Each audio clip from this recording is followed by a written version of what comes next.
Salam alaikum wa rahmatullah et bienvenue dans cette nouvelle vidéo où nous allons traiter la correction de l'exercice numéro 5 du chapitre Calcul trigonométrique, deuxième partie.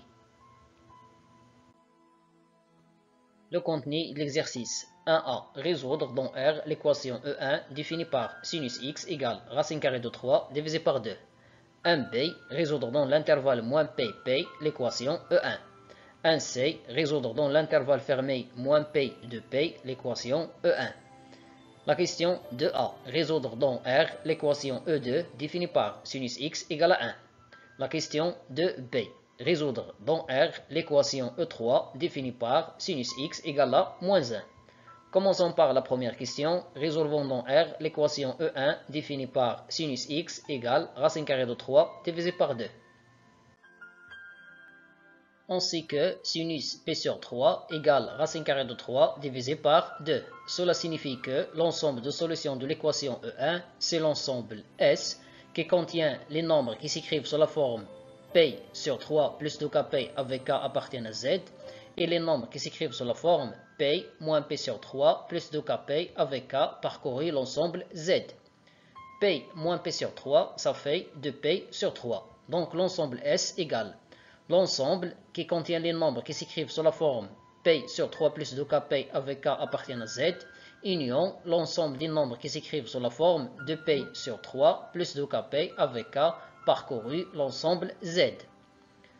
1b. Résolvons dans l'intervalle moins P, P l'équation E1. On a, d'après ce qui précède, x égale P sur 3 plus 2kP avec K un entier relatif et en même temps x appartient à l'intervalle moins p, p. Ici on a les abscisses curvilignes d'un point sur le cercle et ici c'est l'abscisse curviline principale. Donc d'après ces deux conditions on déduit que x vaut p sur 3. De la même façon on a x égale 2p sur 3 plus 2kp avec k appartient à z et x appartient à l'intervalle moins p, p. À partir de ces deux conditions, on conclut que x égale 2p sur 3. C'est l'abscisse curviline principale. En conclusion, l'ensemble de solutions de l'équation E1 dans l'intervalle moins p, p, c'est l'ensemble S qui contient les deux nombres p sur 3 et 2p sur 3. 1c. Résolvons dans l'intervalle fermé moins p de p l'équation E1. D'après la première question, on a x égale à p sur 3 plus 2kp avec k un entier relatif.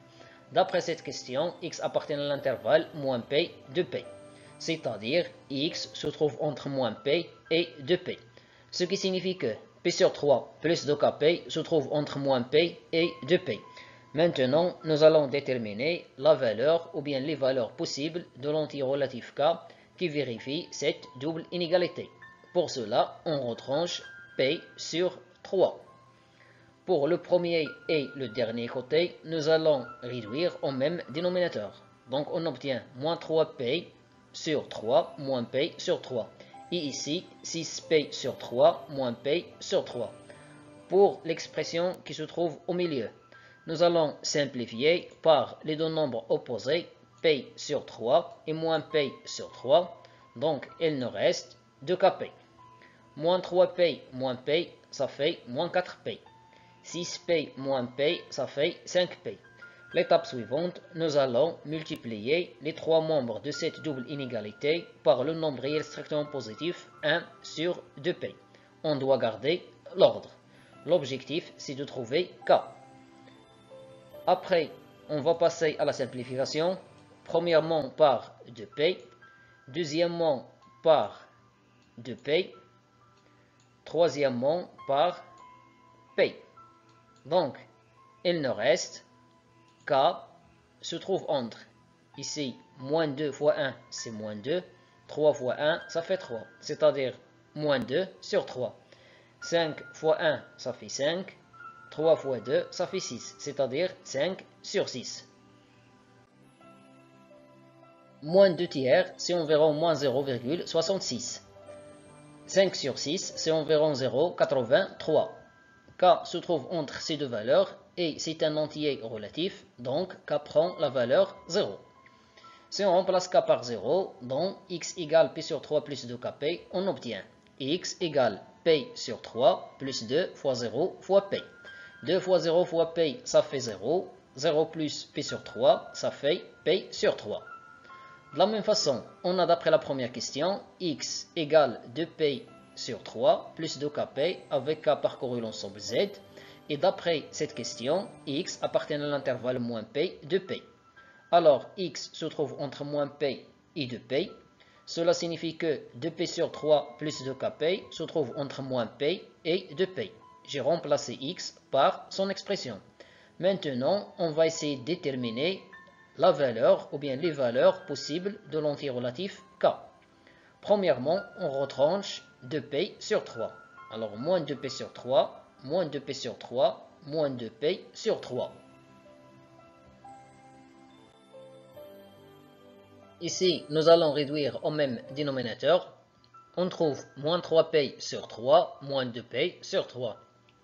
Même chose se répète ici. On obtient 6p sur 3, moins 2p sur 3.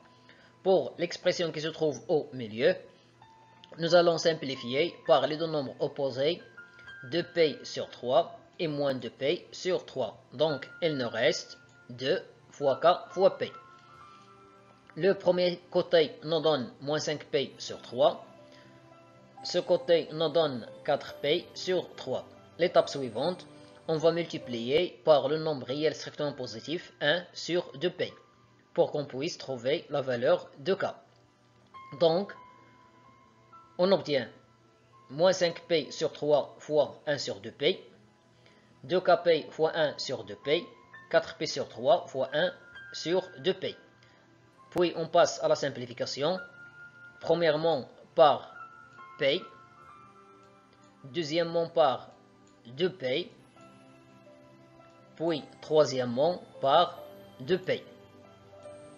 Alors, on trouve k se trouve entre moins 5 fois 1, c'est moins 5, 3 fois 2, c'est 6, c'est-à-dire moins 5 sur 6. Et ici, on a simplifié par 2, donc il nous reste 2. 2 fois 1, ça fait 2.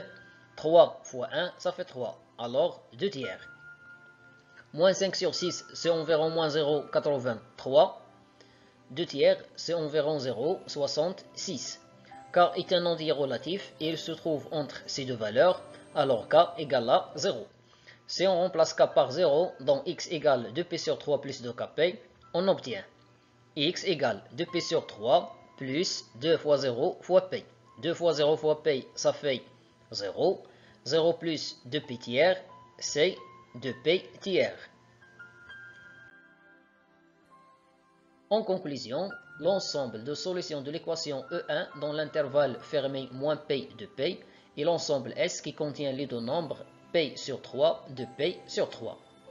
Question 2a. Résolvons dans R l'équation E2 définie par sinus x égale à 1. On sait que sinus P sur 2 égale à 1. Alors, l'ensemble de solutions de l'équation E2, c'est l'ensemble S qui égale l'ensemble des nombres qui s'écrivent sous la forme P sur 2 plus 2kp avec k parcouru l'ensemble Z, union l'ensemble des nombres qui s'écrivent sous la forme P moins P sur 2 plus 2kp avec k parcouru l'ensemble Z. P moins P sur 2, ça fait P sur 2. Alors l'ensemble S, c'est l'ensemble des nombres réels, plutôt l'ensemble des nombres qui s'écrivent sous la forme P sur 2 plus 2kp avec k un entier relatif. De la même façon, résolvons dans R l'équation E3 définie par sinus x égale à moins 1.